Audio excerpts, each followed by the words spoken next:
Hello guys, this is Snake75 coming to you with a review for Dementium 2 HD, developed by Mimetic Games and published by Digital Tribe. It originally released on the Nintendo DS back in 2010 from Renegade Kid and South Peak Interactive. Dementium 2 continues the story of William Redmore, whom murdered his wife allegedly. Throughout this first-person horror game, you'll find yourself in the Bright Dawn Treatment Center, also a prison for the mentally insane. When you first jump into Dementium 2 HD, you'll find yourself waking up in a hospital bed after a brain surgery. Guess what? Now you're going to start having hallucinations of horrific demons and have major memory loss, cause why not? Enjoy your journey as you explore the Bright Dawn Treatment Center, trying to discover if you really did murder your wife and take down the antagonist, the Doctor. If you come into Dementium 2 without having played the original, the story will seem a bit wonky and chances are you won't pick up on certain plot details right away. While traveling through the center, jumping in and out of reality, and a hellish version of reality, you'll discover documents and notes around the place. These notes try to immerse you into the game while giving you a little more information on what's going on. It may be a document report on when William Redmore was transferred here, or a postcard from yourself warning you not to go somewhere. And then you do, of course, because why wouldn't you? As you explore this asylum, you'll have to deal with all sorts of demons as you conveniently find weapons all over the place.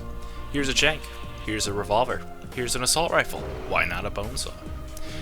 There are also puzzles that you'll occasionally have to solve, whether it's a puzzle on screen that requires you to slide a few tiles around, or a puzzle that makes you run all over the place looking for certain items.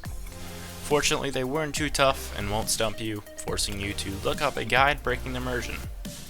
Speaking of immersion, not immersion, I wouldn't say I found Dementium 2 to be particularly scary, although it is without a doubt a horror game. The story is spooky, and each time you end up in a strange version of reality, you'll come across grotesque corpses, weird monsters, and blood-stained walls. But the rare time I found myself scared was when I'd be taken off guard by a monster popping into my screen up close out of nowhere.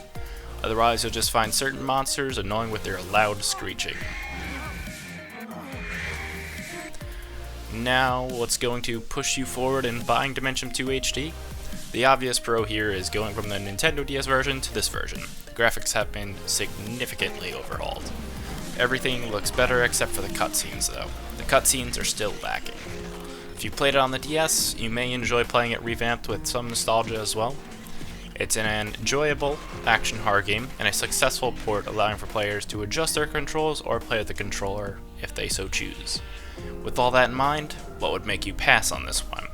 If you haven't played the first, chances are you're going to have trouble following the story without realizing it. There will be small plot details that you won't pick up on. The game is a bit short and in my opinion not too difficult. You'll get 4 to 5 hours out of it.